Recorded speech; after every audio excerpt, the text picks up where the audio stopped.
Muito boa tarde aos amigos e fãs de Elvis. Mais uma vez, dando sequência ao nosso projeto audiobook do livro da Priscila Elvis e eu.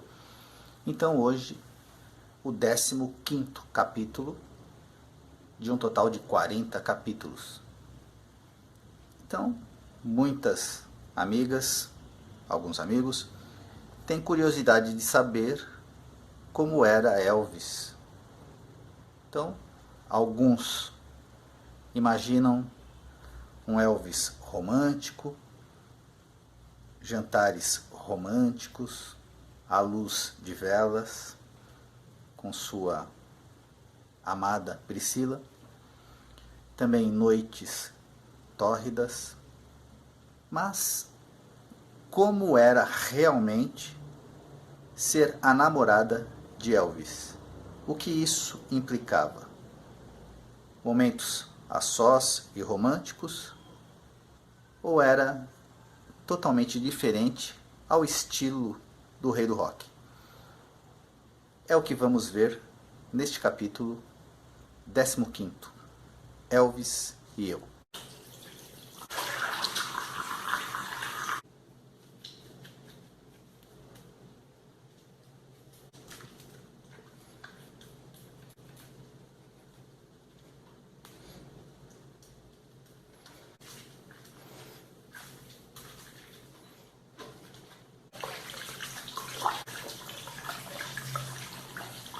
Elvis e eu, capítulo 15.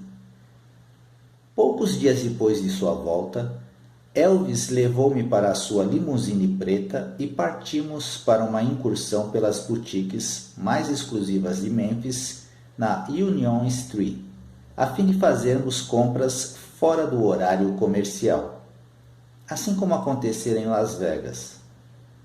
Enquanto os rapazes se postavam em torno da loja e as vendedoras procuravam parecer indiferentes, Elvis sentia o maior prazer em me fazer experimentar dezenas de vestidos e casacos deslumbrantes, tão elegantes que eu duvidava que poderia usá-los. Afinal, ainda era uma adolescente insegura. Elvis, comentei um dia usando um sensual vestido de lamê dourado que aderia a todas as curvas do meu corpo. Estas roupas são sofisticadas demais para mim. Sofisticadas? Repetiu ele admirado. O que seria sofisticada? Você pode vestir uma pluma e seria sofisticada. Bem, traga-me então uma pluma. Passamos horas naquela loja e ali recebi uma aula personalizada do curso de moda Elvis Presley. Enquanto eu experimentava um vestido depois do outro, Elvis fazia comentários sobre as cores. Gostava que eu usasse vermelho, azul, turquesa, verde esmeralda e branco e preto. As mesmas cores que ele usava. Gostava apenas de cores lisas, declarando que os estampados grandes prejudicavam a minha aparência. Distraia a atenção, disse ele. Ele detestava o marrom e o verde oliva, cores que em sua mente estavam irremediavelmente vinculadas ao exército. Exausta e um pouco confusa com a minha nova aparência, saí da loja vestindo um costume preto de linho, com sapatos combinando, os saltos de 10 centímetros. Com Elvis sentado orgulhosamente ao meu lado, os caras carregaram o porta-malas da limo com braçadas de pacotes, e eu me senti muito especial. De volta a Graceland, ele me fez modelar todas as minhas roupas novas, novamente para a vovó, que pacientemente passou 2 longas horas de trocas. Eu era a boneca de Elvis, sua boneca viva, para moldar como quisesse. Era o início dos anos 60, quando as roupas e a maquiagem chegavam a extremos. Os delineadores para os olhos das mulheres eram mais intensos, os cabelos mais armados e as saias mais curtas do que em qualquer outra ocasião anterior. Todas as regras que eu aprendera sobre vestir e maquiar, menos é mais, quanto mais simples melhor, estavam sendo superadas. e os homens pareciam adorar. Elvis certamente adorava. Se eu passasse pouca máscara ou delineador, ele me mandava subir para aplicar mais. Hoje não posso deixar de rir quando olho para fotografias daquele tempo. Mal consigo encontrar meus olhos por baixo daquela camuflagem. Elvis gostava de cabelos compridos. Quando cortei os meus, sem pedir permissão, ele ficou chocado. Como pôde cortar os malditos cabelos? Sabe como gosto de cabelos compridos?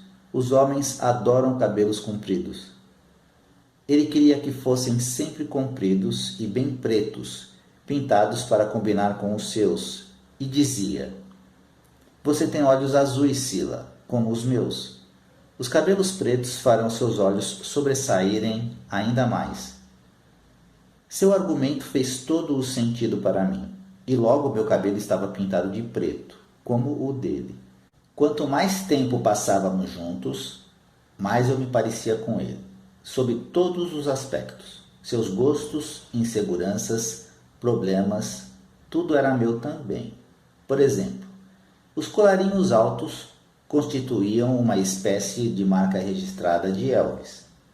Não porque os apreciasse especialmente, mas sim porque achava que seu pescoço era muito comprido. Ele não se sentia à vontade se não estivesse com uma camisa sob medida de colarinho alto. Embora numa emergência pudesse levantar a gola de uma camisa comum, como fazia quando estava na escola. Quando ele me disse que a gola de uma blusa que eu estava usando era pequena demais para meu pescoço longo e magro, também passei a usar golas altas. Por que não? Minha única ambição era agradá-lo, ser recompensada com sua aprovação e afeição.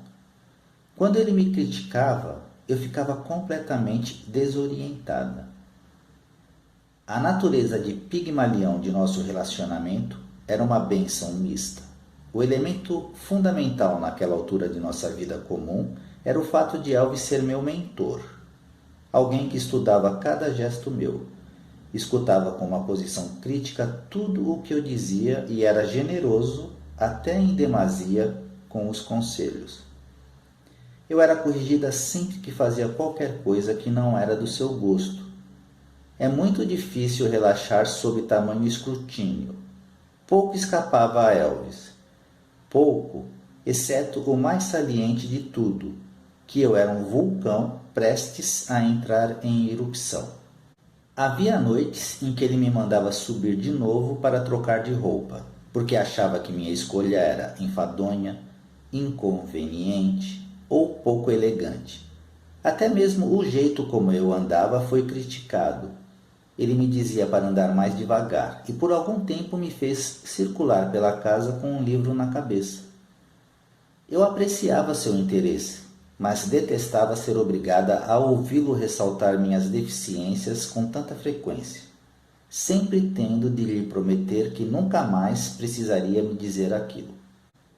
Algum dia eu conseguiria corresponder à sua visão de como a mulher ideal deveria se comportar e parecer?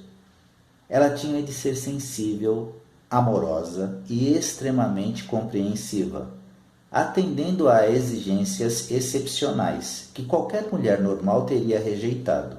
Isso incluía ficar para trás quando ele realizava súbitas e duvidosas viagens de negócios. Ela tinha que ser linda e possuir um senso de humor extraordinário para sobreviver a todas as brincadeiras em Graceland. Muitas vezes eu aparecia nas reuniões das tardes de domingo para assistir partidas de futebol americano e ouvia as piadinhas particulares sobre a atração das animadoras de torcida. Acabei me descobrindo a pensar como os homens. Lindos peitos e um rabo sensacional, eu dizia a mim mesma. As coxas são roliças demais, mas o rosto compensa. Suas ideias firmes sobre o meu guarda-roupa não me facilitavam a sair e comprar roupas para mim. Um dia cheguei orgulhosa de um vestido que acabara de comprar e mal podia esperar para vestir. Eu sabia que ele não gostava de estampas, mas era uma seda florida em preto e branco que eu achei muito especial. A primeira coisa que Elvis disse ao me ver no vestido foi o seguinte: esse vestido não fica bem em você, não faz nada por você. Desvia a atenção de seu rosto, de seus olhos. Tudo o que se vê é o vestido. Enquanto ele me criticava, comecei a chorar. Ao final, balbuciei: já acabou? Não lhe dei a chance de responder, correndo para o meu banheiro e batendo a porta. Poucos minutos depois, ouvi sua voz no outro lado da porta. Tem que esquecer esses estampados grandes. Você é uma garotinha, Sunny. Abri a porta do banheiro e declarei bruscamente: está certo. Vou devolver a porra do vestido. Elvis caiu no chão, às gargalhadas. Acabei acompanhando-o, incapaz de me controlar. Mais uma vez, eu fizera uma concessão em meu gosto. Ele não ignorava nenhum aspecto da minha aparência, inclusive os dentes. Levou-me ao seu dentista. Mandou-o limpar meus dentes e fazer um exame meticuloso. O dentista deveria procurar cáries e fazer todas as reparações somente com porcelana branca. Para Elvis, uma boca cheia de ouro ou prata era uma coisa horrível. Ele era igualmente fanático por postura. Se eu relaxava, ele me forçava a emperdigar as costas. Quando eu o fitava com a testa franzida, ele a alisava ou dava um peteleco, dizendo-me para não adquirir o hábito. Eu não gostava que ele me batesse e por isso aprendi depressa a evitar isso. Uma noite, ao voltarmos do cinema, fui me aprontar para deitar, enquanto Elvis ia para o seu estúdio e começava a tocar piano. Entrei para escutar e apoiei meu pé no banco que ele estava sentado. Ele notou uma pequena lasca no meu esmalte e eu imediatamente tirei o pé do banco e fiquei pensando em desculpas para o descuido. Vou chamar minha pedicure amanhã, prometi. Bom, disse ele, porque isso não se parece com o pezinho da minha garotinha. Você sempre deve mantê-los impecáveis. Eu estava levando uma vida dupla, colegial durante o dia e uma femme fatale à noite. Nossa chegada à noite no andar de baixo geralmente lembrava uma grande entrada, mesmo quando nossa única intenção era jantar. Sempre nos vestíamos para a ocasião. Elvis pode usar um terno de 3 peças com um colete de brocado e um chapéu Stetson. Sob o casaco, ele sempre carregava uma arma. Ele me deu uma pequena pistola com cabo de madrepérola e eu a carregava no sutiã, ou enfiada em um coldre em volta da minha cintura. Éramos Bonnie e Clyde, dos tempos modernos. Elvis adorava cinema e íamos ao Memphian quase todas as noites. Ele ainda alugava o cinema inteiro após a última sessão, já que não podia comparecer a uma sessão normal sem ser assediado. Um dos rapazes sempre providenciava para que houvesse vários filmes disponíveis, pois Elvis podia não gostar do primeiro ou resolver assistir a 3 ou 4 de uma só vez.